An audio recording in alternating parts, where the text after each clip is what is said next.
The sequel to Avatar is finally out. The cultural phenomenon of 2009 was largely forgotten 13 years later. Many people wrote off ever seeing a sequel as one of James Cameron's obsessions that would never get made.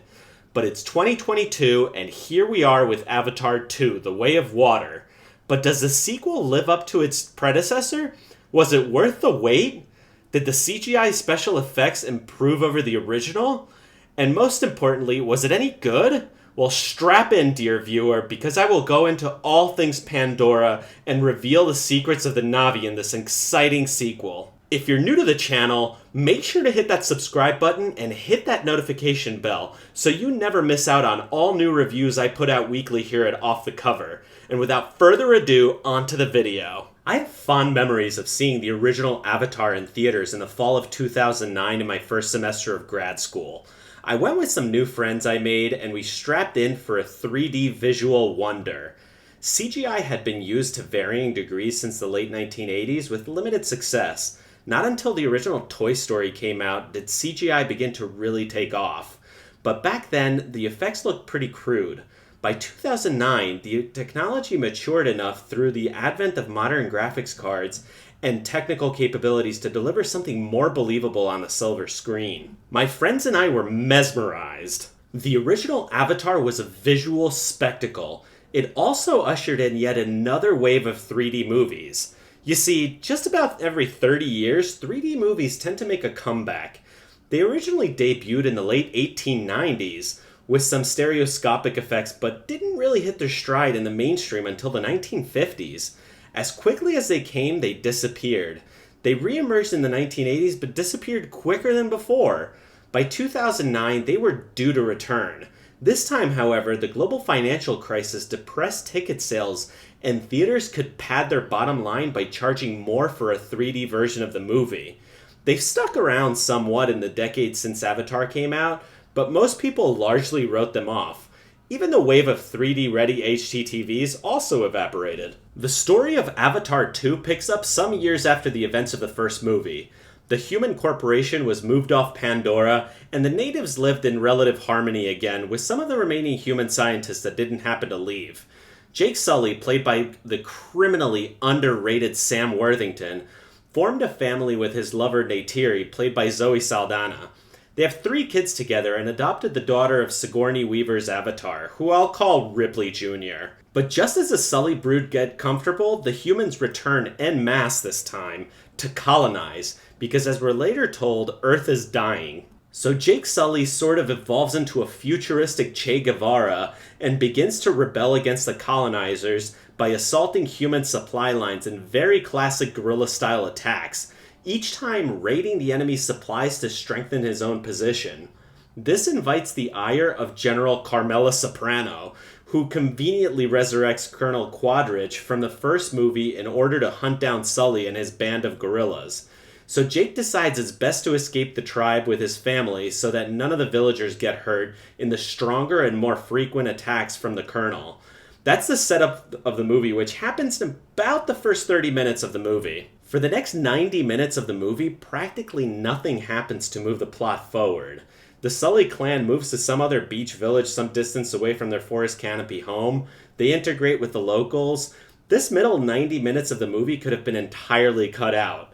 If you're wondering, this is a perfect time to go for bathroom breaks if you need to. The last hour of the movie is where the real action takes place when the humans find where Jake Sully is. So they send Captain Ahab to hunt some large whales that apparently contain some magical bullshit elixir that grants humans immortality. Why this needed to be wedged in here, I don't know. They already had some other magical bullshit element in the first movie. This did nothing to move the plot forward, nor was it brought up again before the end of the movie. Jake Sully and his family, along with the Water Tribe, are able to repel the humans and Captain Ahab, but at the cost of his own son. We also found out that Ripley Jr. is epileptic, but the movie does nothing with this story element, which begs the question, why even waste screen time bringing this up?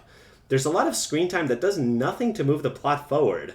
By the halfway point, it started to feel like I was watching one long tech demo. I guess James Cameron wanted to expand upon the initial visit to Pandora from the first movie by giving us glimpses into other parts of the mysterious moon.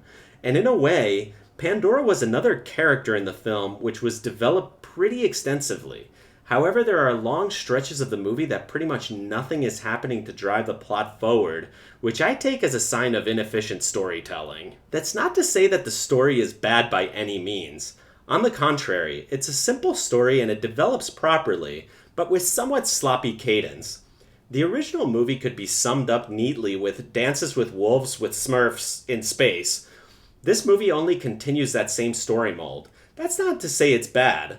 Dances with Wolves was a fantastic movie from the early 90s. Reimagining the same story in space only modernizes the same story elements and general political messaging. Humanity should learn to live in harmony with nature, stop the imperialist expansions, and end corporate greed. This message is just fine and not very abrasive, as most movies in the dark ages of cinema have been. We don't see men being berated as hapless morons by strong female characters here. Jake Sully is a capable father trying to do the best for his family. The dark ages of cinema have largely done away with strong, capable fathers by insulting and berating men. So it's a breath of fresh air to see a male lead be treated properly. After 3 hours of exposition, though, I came away a bit unsatisfied as the movie left a lot of story elements unresolved, such as Ripley Jr.'s epilepsy, obviously for another sequel which James Cameron is already working on, and for those of you who are wondering, there is no post-credit scene. Having waited 13 years for a sequel, I felt like the movie should have been better. The special effects and CGI didn't look like they had evolved much since 2009, which was really disappointing. Some of the water physics and effects were pretty neat, but on the whole, the CGI didn't look like it had improved much over the original. As for 3D, for me, it's a take it or leave it proposition. It doesn't really do much to enhance the movie if the movie's story and plot aren't anything to write home about. For Avatar 2, I opted for the standard 2D showing because it fit more closely with my schedule. Avatar 2 clocks in at over 3 hours. It's one damn long movie. Sitting with 3D glasses for so long doesn't seem like a good decision from a medical perspective. I'm sure my ophthalmologist would agree. Overall, Avatar 2 seems like it should have come out much earlier than it did. The original was a cultural phenomenon in 2009 and really showcased what good CGI can bring to the table in filmmaking. But after all the movies in the MCU, Avatar 2 came off as just another generic CGI sci-fi movie. Most people have forgotten Avatar, especially after Avengers Endgame beat it on the box office returns in 2019. I don't think the story is particularly bad per se. It's a simple story about a father protecting his family in the midst of an imperialist invasion. But James Cameron could have easily cut out an hour and still achieved the same goals. It felt like I was watching the extended director's cut, which really begs to question how long the actual director's cut will turn out to be.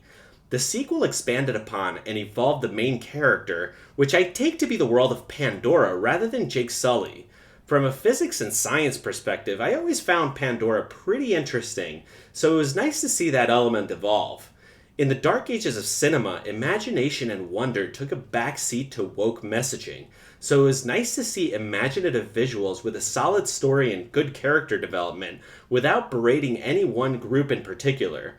Was it worth seeing in theaters? I would absolutely recommend seeing this movie in theaters. If you like this video, hit that like button and subscribe for more great content.